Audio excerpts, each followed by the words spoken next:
Quand votre fille ne reconnaît pas sa mère, c'est là qu'on prend conscience à quel point c'est affecté. Josée Dufresne a une fille de 16 ans, Sophie. En décembre dernier, elle se présente presque inconsciente à l'urgence. Puis elle passe les 3 jours suivants dans le coma. Ces jours à l'hôpital, non, j'ai aucun souvenir. Peut-être mieux comme ça aussi. Sophie était atteinte de diabète de type 1, mais l'ignorait. Depuis plusieurs semaines, son corps lui envoyait des signaux de détresse qu'elle ne reconnaissait pas. Avant qu'on arrive à l'hôpital, avant que je le sache, j'avais jamais entendu parler de cette maladie-là. Même chose pour ma mère aussi, puis mes amis, tout mon entourage. Pas beaucoup de personnes connaissent ça. Cette grave complication liée au diabète non traité a un nom, l'acidocétose diabétique. Est-ce que c'est toi ou c'est maman qui fait ta glycémie?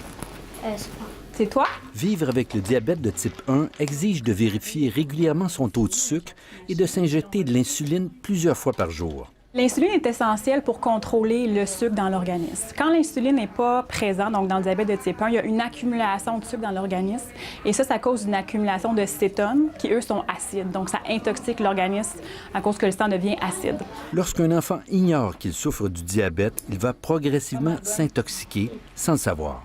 Le diagnostic est trop tard, c'est là que les acides commencent à s'accumuler, qu'on développe la complication, et qui est une complication possiblement mortelle, et que là, on doit admettre l'enfant la plupart du temps aux soins intensifs pendant plusieurs jours pour diminuer l'acide dans le sang et corriger l'acidocétose diabétique. Sophie n'est pas la seule dans son cas. Une étude démontre que sur les 4000 jeunes atteints de diabète au Québec, 30 % ont souffert d'acidocétose diabétique et que ce nombre est en hausse constante. La solution? Apprendre à reconnaître les principaux symptômes du diabète juvénile. Besoin fréquent d'uriner, soif anormale, perte de poids, etc. Ce que je réalise avec le recul, c'est que ça serait bien qu'on soit avisé. C'est pas un reproche aux professionnels, mais de dire que c'est quelque chose qui n'est pas connu, qu'on ne connaissait pas du tout. Peut-être de s'être fait poser la question, avez-vous vérifié pour le diabète? Ça pourrait être une cause. Et la prévention, ça fonctionne, disent les spécialistes.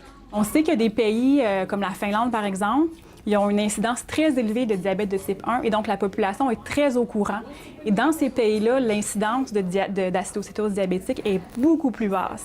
Ici Normand Grondin, Radio-Canada, Montréal.